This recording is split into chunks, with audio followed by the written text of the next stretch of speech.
하나님 말씀 함께 보도록 하겠습니다. 오늘 우리가 함께 나눌 하나님 말씀은 누가복음 21장 34절부터 36절까지 말씀입니다.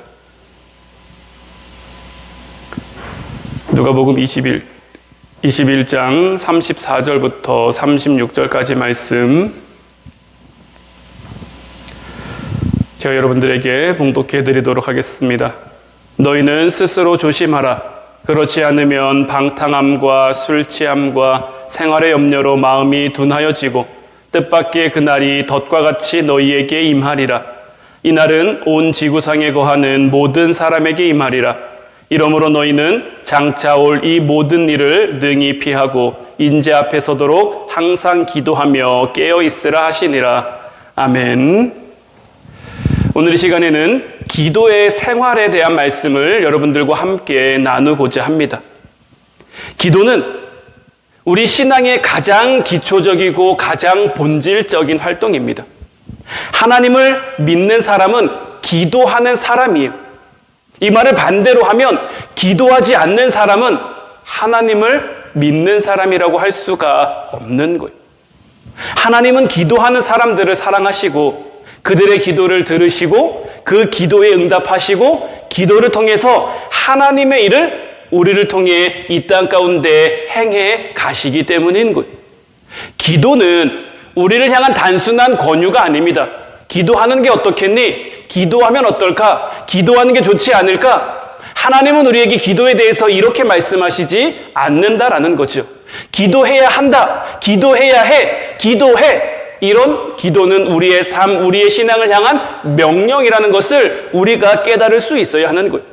그런데 많은 그리스도인들이 기도 생활을 단지 신앙생활의 일부라고 생각하는 거예요.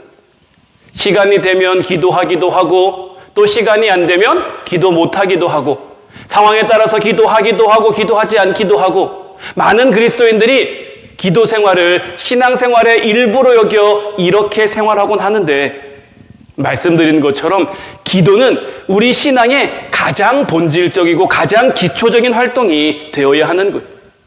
예수님은 겟세마네 동산에서 잠든 제자들을 향해 깨어 기도하라고 말씀하셨어요. 여기서 깨어 기도하라는 것, 깨어 있으라는 것이 단순히 어떤 육적인 잠에서 깨라는 것이 아니라 영적인 잠, 물론 육적인 잠에서도 깨어 기도해야겠지만 영적인 잠에서도 우리가 깨어 기도해야 하는 거예요. 기도는 우리가 영적으로 깨어 있음을 말하는 거예요. 기도만이 우리의 영혼이 넘어지지 않도록, 자지 않도록, 지지 않도록, 마비되지 않도록, 악에 빠지지 않도록 우리의 삶을 지켜준다는 것을 늘 우리가 기억하며 살아갈 수 있기를 소망합니다. 그럼 우리가 기도 생활을 해야 되는데, 기도의 삶을 살아야 하는데, 우리 기도의 생활, 우리의 기도의 삶은 어떻게 이루어져야 하느냐? 첫 번째는 기도의 분량의 목표를 정해야 되는 거예요. 기도에는 분량이라는 게 있어요. 아무리 방향이 바르고 좋은 기도라고 할지라도 기도의 분량이 부족하면 주님의 보좌까지 그 기도가 올라갈 수 없어요.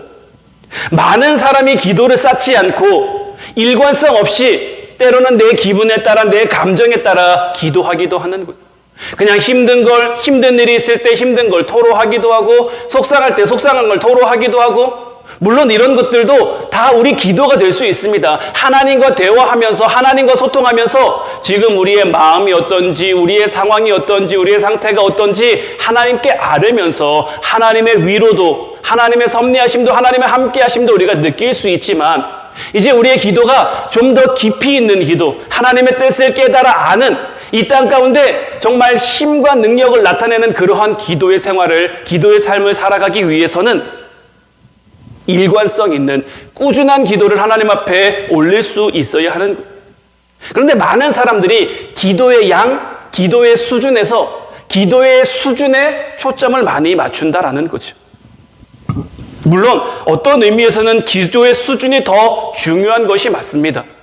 많은 양을 중언부언하면서 하는 기도가 그냥 짧은 한마디 기도보다 못할 때도 있습니다만은 하지만 기도의 수준만큼이나 기도의 양도 중요하다는 것을 우리가 늘 기억해야 하는 거예요. 열왕기상 18장 41절로 44절 말씀을 보면 제가 그림을 하나 준비했는데 그림을 보니까 어떤 사진인 것 같으십니까? 3년 눈개월 동안 이스라엘 땅에 비가 내리지 않았을 때 엘리야가 산에 올라가서 기도합니다. 물론 사진에 나온 거는 말씀이랑 조금 다르죠. 말씀에는 엘리야가 어떻게 기도했다고 나왔냐면 머리가 무릎 사이에 들어가도록 그러한 자세로 기도했다라고 나오고 있다는 말이죠. 열왕기상 18장 41절로 44절 말씀을 보면 엘리야가 아합에게 이르되 올라가서 먹고 마시소서 큰 비 소리가 있나이다. 아합이 먹고 마시러 올라가니라. 엘리야가 갈멜산 꼭대기로 올라가서 땅에 꿇어 엎드려 그의 얼굴을 무릎 사이에 넣고 그의 사원에게 이르되 올라가 바다 쪽을 바라보라. 그가 올라가 바라보고 말하되 아무것도 없나이다. 이르되 7번까지 다시 가라. 7번째 이르러서는 그가 말하되 바다에서 사람의 손만한 작은 구름이 일어나나이다. 이르되 올라가 아합에게 말하기를 비에 막히지 아니하도록 마차를 갖추고 내려가소서 하라 하니라. 엘리야도 비가 내리지 않는 이스라엘을 위해서 이제 기도합니다. 비가 내리기를 기도하는데 엘리야는 몇 번을 기도하고 있습니까? 7번을 기도하고 있는 거예요. 엘리야가 어떤 사람입니까? 정말 하나님의 놀라운 능력을 많이 내린 사람 아닙니까? 갈멜산 위에서 바알과 아세라 선지자들과 싸워서 멋진 승리, 하나님 앞에 늘 기도하는 기도의 용사 아닙니까? 그런데 그런 그도 하나님 앞에 기도할 때, 비를 기도할 때 몇 번을 기도합니까? 7번을 기도하고 있는 거예요. 훌륭한 기도가 되기 위해서는 오랜 시간 기도하는 그 기도의 훈련이 필요한 거예요. 신앙생활은 기도로 시작하고 기도로 끝이 나는데 어느 한순간 확 타올랐다가 그냥 사그러져 버리는 그런 불과 같은 기도가 되어서는 안 되는 거예요. 또한 기도의 생활은 우리가 어떻게 이끌어 가야 되느냐? 규칙적인 기도의 시간이 있어야 한다라는 거예요. 우리는 주님의 자녀입니다. 우리는 주님의 자녀로 살아가는데, 주님의 자녀로 살아가야 하는데, 여러분들의 삶 가운데 주님의 자녀다운 특징은 무엇이 있습니까? 내가 하나님 자녀라면, 하나님이 사랑하시는, 하나님 사랑받는, 하나님 은혜와 축복 가운데 살아가는 하나님의 자녀라면 그 자녀로서의 특징이 있어야 되잖아요. 내가 사랑받는 특징, 하나님이 나와 함께 하시는 특징, 하나님이 내 삶 가운데 은혜를 베풀어 주시는 그 특징이 나타나야 되는데 우리들의 삶 가운데는 어떤 특징이 나타나고 있느냐라는 거죠. 하나님은 우리의 삶을 풍성케 하신다라고 했는데, 우리의 삶을 평안케 하신다라고 했는데, 하나님이 주시는 그 풍성함, 하나님이 주시는 그 평안함을 우리가 우리의 삶 가운데 느끼지 못한다면, 누리지 못한다면 그 이유는 어디에 있을까요? 그 이유는 우리의 기도가 아직 부족하기 때문인 거예요. 우리의 몸은 주님이 거하시는 성전이죠. 주님이 거하시는 거룩한 성전이 되어야 되는데 우리의 삶 가운데 기도가 빠지면 우리의 몸은 강도의 소굴이 될 수밖에 없는 거예요. 주님께서 예루살렘 성전에 들어가셔서 그 성전을 정화하실 때 이곳은 만민이 기도하는 집인데 너희가 강도의 소굴을 만들었다. 기도하는 집인데 무엇이 빠지니까?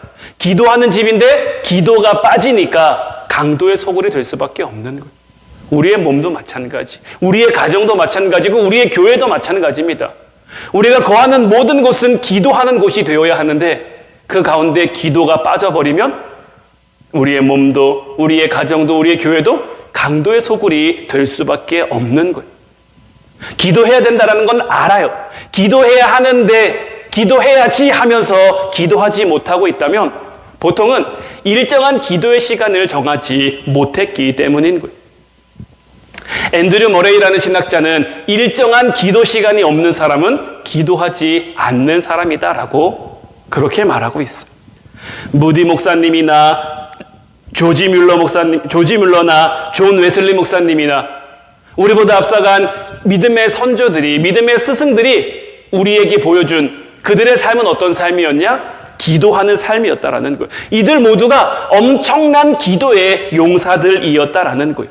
그리고 그들이 기도의 용사로 살아갈 수 있었던 비결은 다른 데 있는 것이 아니라 자기의 시간을 정하는 거예요. 다니엘도 그 바벨론의 포로로 잡혀가서 스스로를 지킬 수 있었던 스스로의 믿음과 신앙을 끝까지 사자굴에 들어가는 그 순간까지도 지킬 수 있었던 비결이 어디 있었겠습니까? 다른 데 있는 게 아니에요. 그도 늘 하루에 3번씩 정한 시간에 자기 고국을 향해 창문을 열고 기도했기 때문이에요.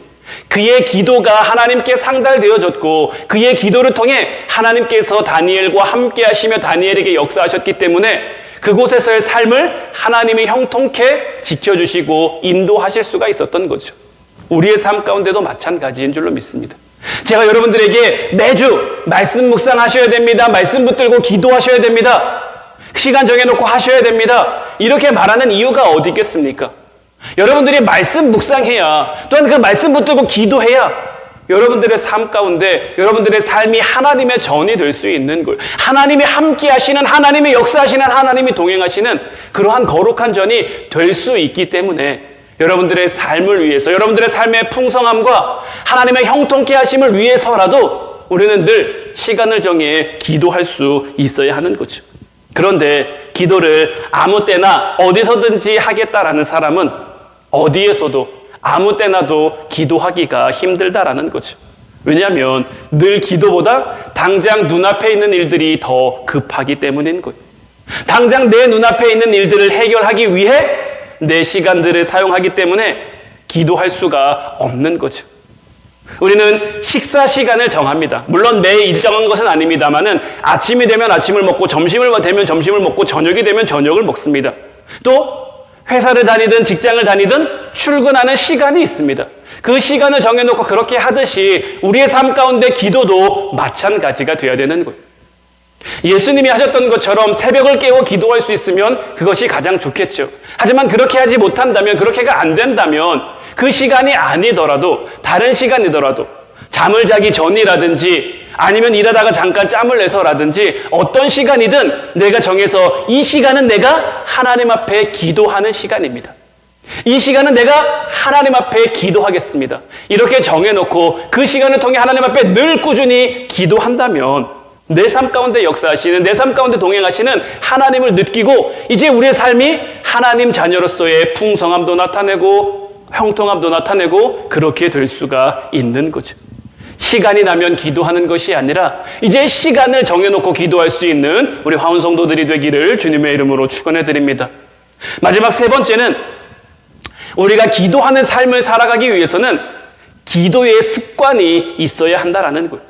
우리는 이 습관하면 자꾸 좋지 못한 것들을 떠올리는데 습관이라는 것은 우리 몸에 그냥 익은 행동들을 가리켜 말하는 거예요. 우리는 살면서 90%는 습관대로 행동한다라고 해요. 10% 정도만 내 의식을 가지고 행동한다라는 그러한 소견이 있어요. 하루하루 무심코 행동하고 10% 정도만 생각을 하며 살아가는데 기도의 사람이 되기 위해서는 이 90% 가운데 내 기도의 습관, 내 기도의 자리를 만들어갈 수 있어야 하는 거죠. 누가복음 22장 39절로 40절 말씀을 보면 예수께서 나가사 습관을 따라 감난산에 가심에 제자들도 따라갔더니 그곳에 이르러 그들에게 이르시되 유혹에 빠지지 않게 기도하라 하시고, 예수님께서도 이 땅에 오셔서 예수님의 사역을 감당하심에 있어서 습관을 따라 기도하셨다라는 거예요. 습관을 따라 기도하시면서 제자들에게 무엇을 말씀하셨느냐? 유혹에 빠지지 않게 기도하라고 말씀하시는 거예요. 이 땅에 우리를 유혹하는 것들이 참 너무 많아요. 정말 우리 그냥 자칫 잠깐 한눈을 팔면 그냥 넘어뜨릴 것들이, 우리를 유혹에 빠뜨릴 것들이 이 세상 가운데 너무 많다라는 거죠.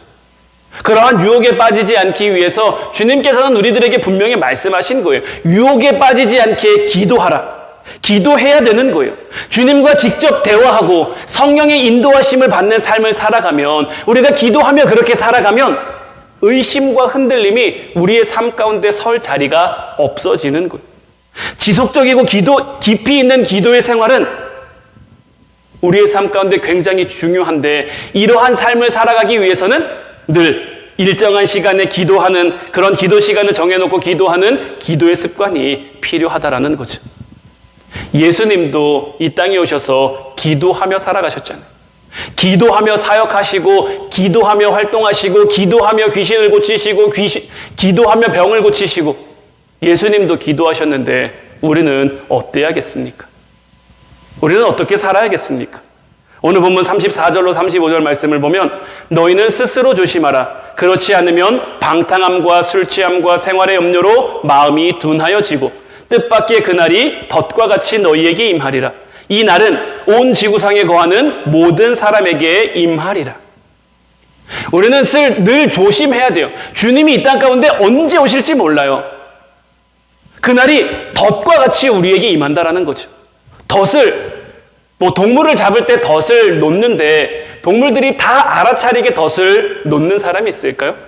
동물이 모르고 걸릴 만한 그 자리에 덫을 놓는 거죠. 주님이 우리에게 오심도 이와 같다니까요.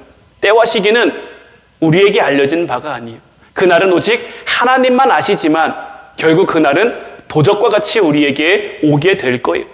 그런데 그 날을 위해 우리가 깨어있지 못하면 방탕함과 술 취함과 생활의 염려가 우리의 마음을 둔하게 하는 거죠. 우리의 마음이 둔해진다라는 것은 하나님과 점점 멀어지는 것. 영적으로 우리가 예민하고 영적으로 민감해야 되는데 우리가 기도하면서 하나님께 더 가까이 나아가야 되는데 하나님과 점점 멀어지게 되는 거죠.